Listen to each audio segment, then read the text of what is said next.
Good morning, dear students. Myself, Dr. Mamta Goyal, Head of the Department Botany, SPC Government College Ajmer. We have discussed a lot about general of fungi, and now we'll take economic importance of fungi. We have already taken a little bit part of it. Food part we have taken. Today we will take fungi as medicine. So fungi is used in medicine on large scale, and we'll take one by one what are the uses. First of all, we'll take ergot. Ergot is the sclerotia of Claviceps purpurea. It contains a large number of alkaloids, of which the most important ones that are used medicinally are lysergic acid derivatives. Lysergic acid derivatives, and these derivatives include ergometrine, ergotamine, and ergotoxin. In addition, ergosterol. So the number of alkaloids which are lysergic acid derivatives, they are present in the sclerotia of Claviceps purpurea. These derivatives or these alkaloids are used on large scale in number of medical uses. और जो medical uses बहुत सारे हैं उसमें common जो हैं उसमें है यूटेराइन कॉन्ट्रैक्शन और abortion, menstrual disorders, it is used to check haemorrhage, और सीरियस कन्वल्जन्स हो जाते हैं अगर ergot को हम एक्सेस में यूज़ करें तो it causes serious convulsions. Excess में अगर यूज़ करते हैं तो it may cause loss of limbs. तो ergot जो है और इसके जो अमीनो जो इसके अंदर एल्कलॉइड्स प्रेजेंट है, लाइसर्जिक एसिड डेरिवेटिव्स, वो बहुत सारे यूजेस में आते हैं. मेडिकल के उस हिसाब से हम देखें तो बहुत काम आते हैं एज ए मेडिसिन. अब इसके बाद हम बात करते हैं एफिड्रिन की. एफिड्रिन जो है ये ephedrine is produced by the action of yeast on benzaldehyde. Benzaldehyde पे यीस्ट का जब एक्शन होता है, यीस्ट एक्शन करता है तो एफिड्रिन का फॉर्मेशन होता है. These ephedrine are used in asthma, in nasal troubles, जो कि बहुत ही इंपॉर्टेंट होती है. अस्थमा भी बहुत कॉमन है, तो ये दोनों में काम आता है. तो इस तरीके से एफिड्रिन, जो कि इसमें फंजाई कहाँ है, ये यीस्ट जो है ये फंजाई है. तो बेंजल्डिहाइड के ऊपर यीस्ट का जो एक्शन होता है, रिएक्शन होता है, इसके प्रेजेंस में, इसके फर्मेंटेशन की वजह से a compound ephedrine is form which is very useful medically. Now next is steroids. What are steroids? Steroids are basically lipids. They are basically lipids, and these are complex organic substance, compounds कह सकते हैं, complex organic substance कह सकते हैं, that are secreted by adrenal cortex, ovaries, testes and placenta, and they are biologically active as hormone. ये complex organic compounds हैं जो कि एड्रिनल, कॉर्टिकल एंड गोनल हॉर्मोन्स होते हैं और उनके डेरिवेटिव्स होते हैं. और ये जो कॉम्प्लेक्स ऑर्गेनिक कंपाउंड्स जिनको हम स्टीरॉइड्स कहते हैं, ये स्टीरॉइड्स किस किस में काम आते हैं? ये रूमेटॉइड आर्थराइटिस को क्योर करने के काम आते हैं, ये एलर्जीज को क्योर करने के काम आते हैं, ये डर्मेटाइटिस या जो स्किन डिजीजेज हैं उसमें क्योर करने में काम आते हैं. They are anti fertility agents और they are anaesthetic agents. Anaesthesia cause करते हैं, एनेस्थेटिक एजेंट्स. तो स्टेरॉइड्स होते हैं, ये steroids they are very very important. क्योंकि इनका बहुत बड़ा रोल है। और अभी तक thousands of microfungi have been tested for what? For their ability in the transformation of steroids. Transformation कर देते हैं स्टीरॉइड्स का। तो thousands of microfungi have been tested for their ability in the transformation of steroids, and it has been found that steroids transforming organism, they belong to all major group of fungi, मतलब सारे जो group है fungi उनको belong करते हैं और actinomycetes को belong करते हैं। लेकिन जो प्रिंसिपल इनके अंदर स्टीरॉइड ट्रांसफॉर्मेशन रिएक्शन होता है जो इंडस्ट्री में किया जाता है, वो मेजरली उसमें कौन कौन सी फंजाई काम आती है स्टीरॉइड फॉर्मेशन के लिए?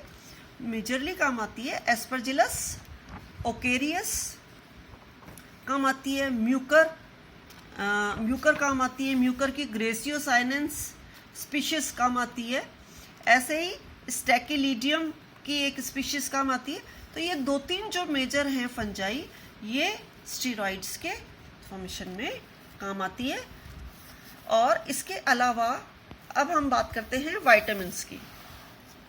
वाइटामिन्स जो होते हैं, ये वाइटामिन्स हमें पता है कि ये वाइटामिन्स कहाँ मिलते हैं, ये मिलते हैं सब्जियों में ज़्यादातर। लेकिन आप ये देखिए कि फंजाई के थ्रू भी वाइटामिन्स का प्रोडक्शन हो रहा है। सैकेरोमाइसिस सेरेविसिया जो है, ये विटामिन बी कॉम्प्लेक्स फॉर्मेशन में काम आता है। ऐसे ही मोल्ड और ईस्ट की हम बात करें तो ये ergosterol which is a precursor of vitamin D, vitamin D का प्रिकर्सर है, इससे शुरू होता है बनना विटामिन डी, एर्गोस्टेरॉल इसमें काम आता है। इसके अलावा एरिमोथीमियम, ये जो है ये विटामिन B12 में काम आता है।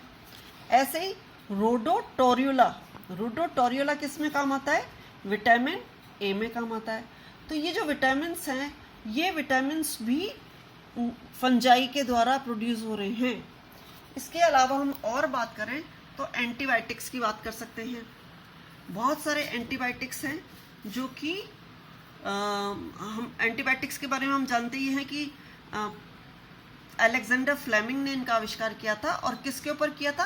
पेनिसिलियम के ऊपर, पेनिसिलियम नोटेटम, ये एक फंजाई है और इससे पेनिसिलिन निकला था सबसे पहले, अलेक्जेंडर फ्लेमिंग ने जो निकाला था।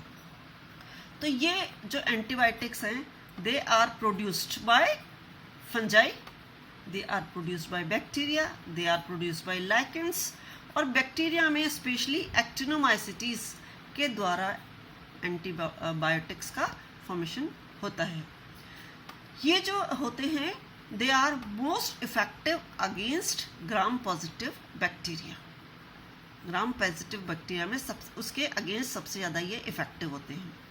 इसके अलावा यहाँ हमने देखा कि ये तो फंजाई है, पेनिसिलिन निकली है पेनिसिलियम नोटेटम से। अब हम बात करते हैं अस्निक एसिड, जो कि एक लाइकेन का प्रोडक्ट है। लाइकेन है एक अस्निया, लाइकेन का नाम है अस्निया, और इस लाइकेन से अस्निक एसिड बनता है। और ये जो अस्निक एसिड है, ये अस्निक एसिड किस काम आता है? ये इनहिबिट करता है माइकोबैक्टीरियम को रोक देता है। ऐसे ही न्यूरोस्पोरा क्रॉसा को कंट्रोल करने में काम आता है। ये जो अस्निक एसिड है, ये डाइबेंजोफ्यूरान डेरिवेटिव है। Chemically it is a dibenzofuran derivative. ऐसे ही दूसरा लाइकेन क्लेडोनिया, ये लाइकेन किसमें? लाइकेन जैसे हमको पता है लाइकेन में फंजाई भी पाई जाती है, तो इसलिए इसका ये वाला पार्ट उसमें हो सकता है। क्लेडोनिया अस्निक एसिड, क्लेडोनिया में भी एंटीबैक्टीरियल प्रॉपर्टी होती है, एंटी फंगल प्रॉपर्टी होती है। बैक्टीरिया को ख़त्म करने, पॉजिटिव बैक्टीरिया को ख़त्म करने की प्रॉपर्टी होती है। फंजाई के अगेंस्ट प्रॉपर्टी होती है एंटी फंगल, फंजाई की ग्रोथ को रोकने की प्रॉपर्टी होती है। अब इसके अलावा अस्निक एसिड हमने पढ़ा है, अस्निया से निकलता है। अस्निक एसिड का सॉल्ट भी बनता है, और ये सॉल्ट जो है सोडियम सॉल्ट है, और सोडियम सॉल्ट है सोडियम अस्नेट। ये sodium usnate, this is effective against corynebacterium michiganense. तो किसके अगेंस्ट? अस्निया जो लाइकेन है उसका sodium product sodium acetate is effectively used against Corynebacterium michigans. और ये Corynebacterium michigans क्या है? ये वो है बैक्टीरिया जो कि टोमेटो कैंसर कॉज करता है.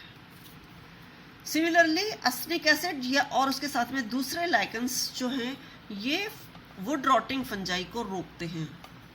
वुड रॉटिंग फंजाई, अगर कोई भी फंजाई है जहाँ जो वुड के ऊपर ग्रो कर रही है और उसको रॉटिंग उसमें कॉज कर रही है, उसको ख़त्म कर रही है, तो इनसे हम उसको रोक सकते हैं. ऐसे ही कुछ और लाइकेन के एसिड्स बनते हैं और वो ट्राइकोस्पोरम फंजाई के अगेंस्ट उसकी ग्रो करने से रोक देते हैं. They are effective against ट्राइकोस्पोरम.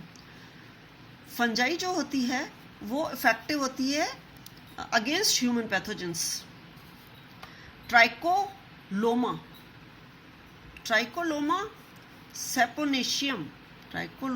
सेपोनेशियम किसके against? Human pathogen candida albicans. इसके अगेंस्ट ये ह्यूमन पे डिजीज कॉज करता है, स्किन के ऊपर है, फंगस ही, लेकिन ये वाली इसको रोक देती है, इसकी ग्रोथ को रोक देती है. अब हम मशरूम की बात करें फंगस में ही, तो मशरूम्स में कुछ एडिबल मशरूम्स होते हैं. वो एडिबल मशरूम्स बीपी को लो करने में काम आते हैं. कुछ और मशरूम्स होते हैं जैसे ये लेंटिनस है, एगेरिकस है, वॉल्वेरिएला है, बोलिटस है. तो नंबर ऑफ मशरूम्स, ये दूसरे वाले जो मशरूम्स हैं एडिबल नहीं है, they contain anti tumour properties. Tumour को बनने से रोकते हैं ये. तो ये वाले जो मशरूम्स हैं इनमें एंटी ट्यूमर प्रॉपर्टीज़ पाई जाती है कि ये इसको रोक देते हैं, ट्यूमर को बनने से रोक देते हैं, और एडिबल वाला जो फॉर्म है वो बीपी को कंट्रोल करता है. तो इस तरीके से हम देख सकते हैं कि फंजाई मेडिसिन के फॉर्म में भी बहुत बहुत काम आती है. ये हमने उसका थोड़ा पार्ट लिया है, इसको और डिटेल में लिया जा सकता है, लेकिन I think it is more than sufficient. So we should stop here and we'll continue with another lecture of economic importance of botany in my next lecture. Thank you so much. Okay, tata, bye bye.